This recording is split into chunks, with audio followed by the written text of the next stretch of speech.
Bismillahirrahmanirrahim. Assalamualaikum warahmatullahi wabarakatuh. Wassalatu wassalamu ala sayyidina wa maulana wa habibina abil qasim Muhammad wa ala alihi at-tayyibin at-tahirin al-ma'sumin. Alhamdulillahi rabbil alamin. Ya ayyuhalladzina amanu kutiba alaikumusiyam kama kutiba alal ladzina min qablikum la'allakum tattaqun. Dalam ayat tersebut Allah Subhanahu wa taala berfirman, wahai orang-orang yang beriman, diwajibkan atas kalian untuk berpuasa seperti halnya diwajibkan atas orang-orang sebelum kalian, supaya kalian menjadi orang-orang yang bertakwa. Dalam surat Al-Baqarah ayat 183.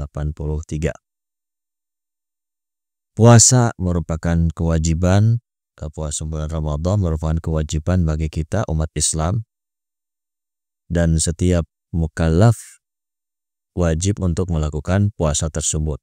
Dan puasa di sini tentunya secara fikih adalah menahan haus dan menahan minum dan menahan makan, ya, dan segala yang membatalkan puasa dari awal terbit fajar, yakni waktu subuh, sampai waktu maghrib. Ini adalah definisi puasa secara fikih.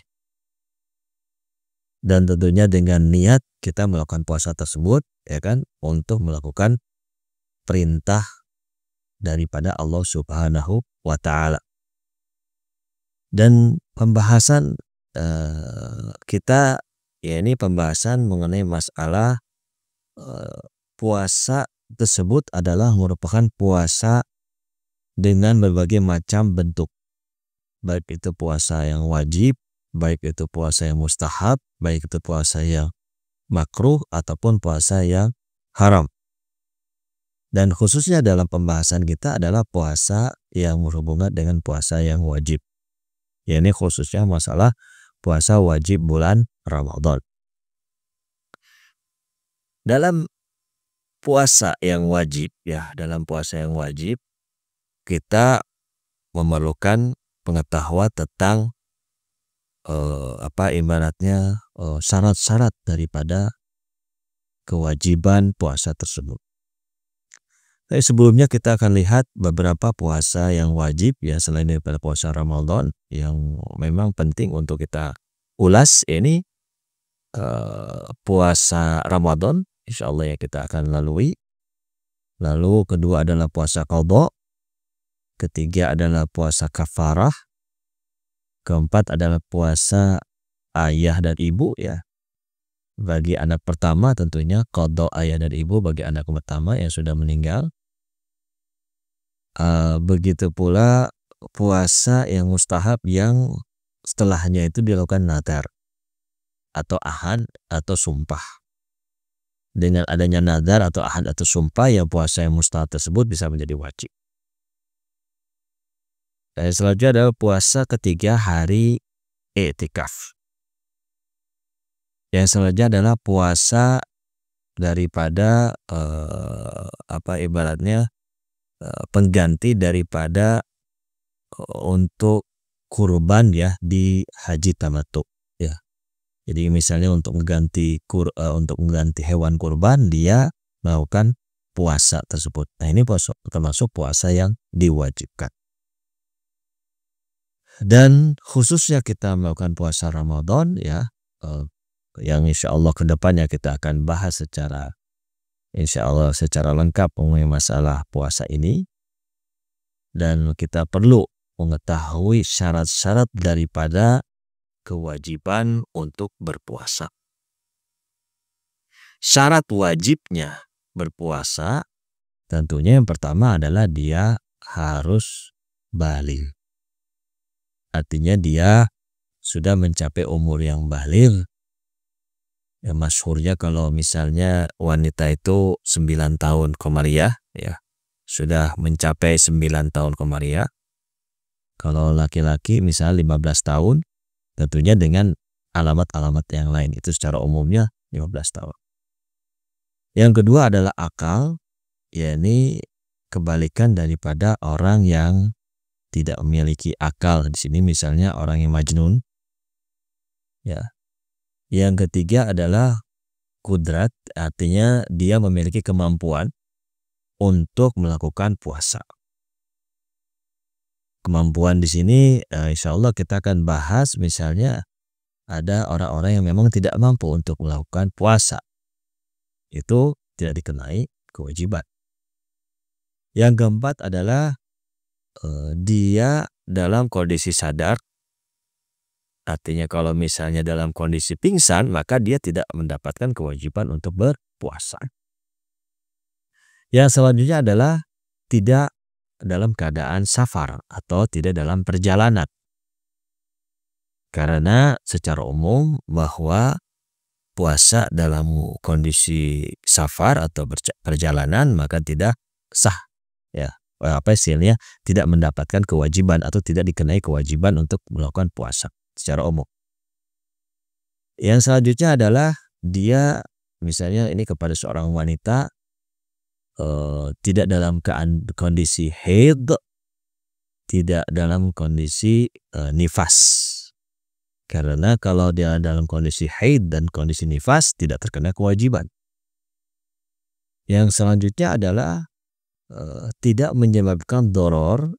Doror itu yang bisa membahayakan dia, mencelakainya dia, tubuhnya dia, kesehatannya. Itu kalau misalnya ada orang yang dalam kondisi tidak sehat, atau orang itu dalam kondisi ibaratnya bisa, kalau dia berpuasa bisa mencelakai atau bisa membahayakan tubuhnya, maka orang tersebut tidak terkena kewajiban untuk melakukan puasa. Ya, selanjutnya adalah bukan dalam kondisi yang menyebabkan haraj atau masyakat, artinya dia saking istilahnya beratnya, ya, kalau misalnya berpuasa bisa menyebabkan berat dia untuk melakukan berpuasa.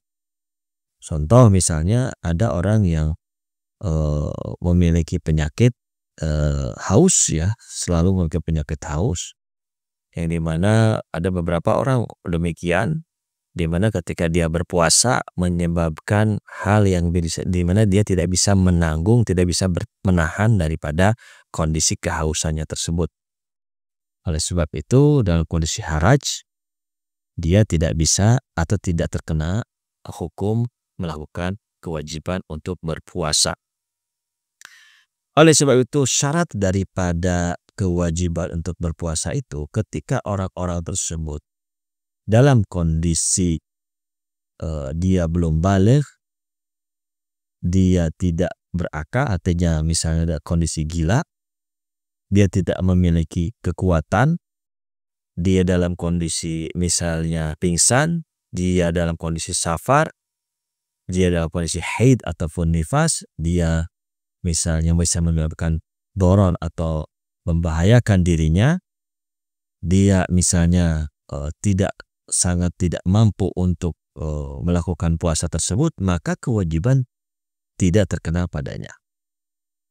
Konsekuensinya apa? Konsekuensinya orang yang dimana bisa menyebabkan doror atau membahayakan dirinya dengan berpuasa, maka puasanya tidak sah. Itu konsekuensi yang ada demikian. Ada beberapa contoh atau misal, ya, dalam hal ini untuk memahami syarat daripada wajib tersebut.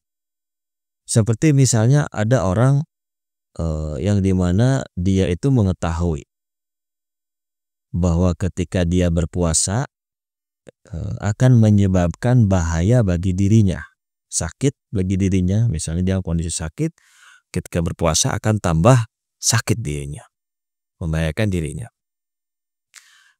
Ataupun dia merasa takut dengan berpuasa itu akan menyebabkan apa istilahnya itu, tubuhnya, dirinya itu akan bertambah sakit, ini akan menyebabkan doror pada dirinya, maka wajib baginya, atau misalnya ketika dia berpuasa maka tidak sah puasanya.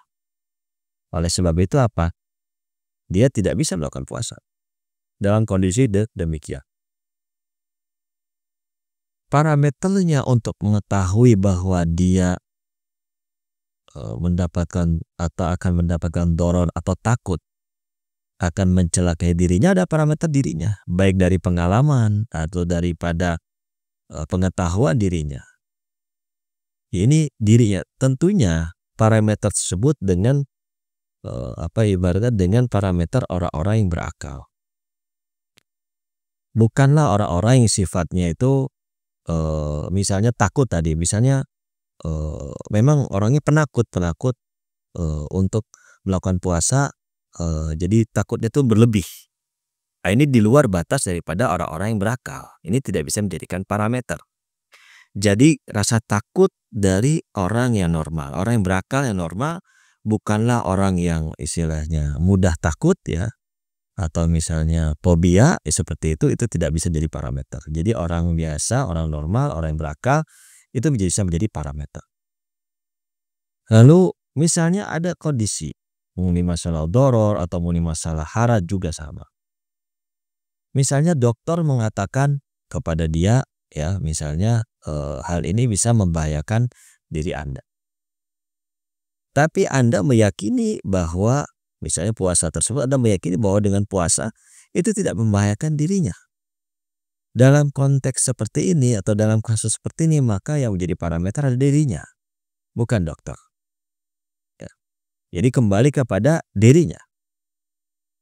Bisakah kita mengikuti keterangan dokter? Bisa, kita mengikuti keterangan dokter kalau keterangan dokter tersebut bisa menyebabkan diri kita yakin atau itminan bahwa dengan keterangan dokter tersebut, oh ternyata puasa bisa membahayakan diri saya. Misal seperti demikian.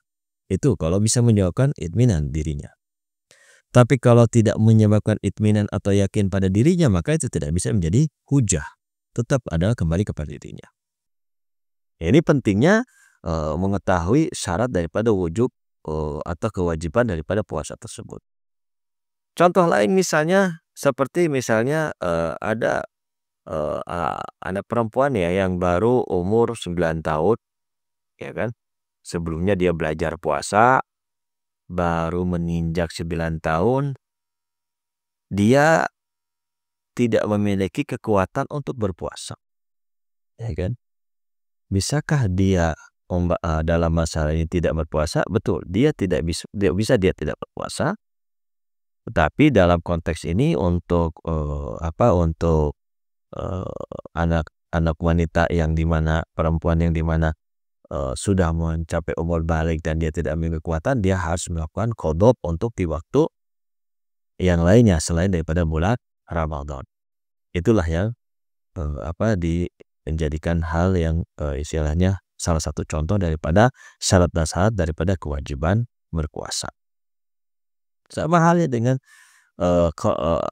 istilahnya misalnya ada orang yang tadi misalnya dia memiliki penyakit cepat haus ya, maka dalam masalah pun dia tidak bisa berpuasa. Adapun penggantinya insya Allah dalam pembahasan yang selanjutnya insya Allah kita akan bahas mengenai masalah kafarah atau masalah fidyah yang akan dibahas dalam pembahasan khusus. Ada satu lagi syarat kesahihan berpuasa. Tadi syarat kewajiban berpuasa ya selanjutnya adalah syarat sahih berpuasa. Syaratnya adalah orang Islam, bukan orang selain Islam. Non-Islam tidak sahih untuk berpuasa. Orang beriman, orang berakal juga syarat sahih.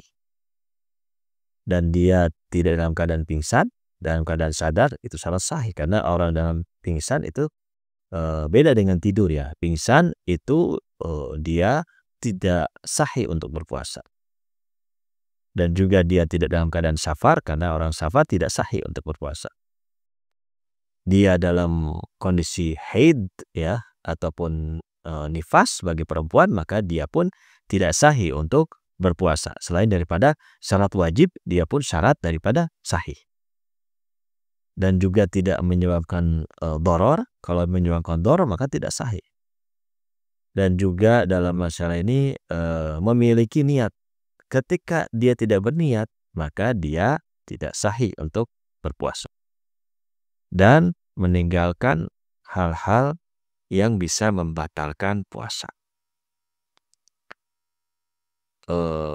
Dalam puasa-puasa yang sifatnya selain daripada bulan Ramadan, ya, termasuk syarat daripada kesahihan puasa juga, ya ini apa? Yakni misalnya dia tidak bisa berpuasa mustahab kalau dia memiliki puasa qadha. Jadi selama dia masih memiliki puasa qadha, dia tidak bisa melakukan puasa mustahab. Hatta dia melakukan puasa mustahab, dia tidak bisa dihitung menjadi puasa qadha. Itulah pembahasan pertama kita. Insya Allah dalam pembahasan selanjutnya kita akan lanjutkan dalam pembahasan yang lebih khusus lagi. Wassallallahu ala Muhammadin wa ala alihi tayyibin at-tahirin al-ma'sumin. Assalamualaikum warahmatullahi wabarakatuh.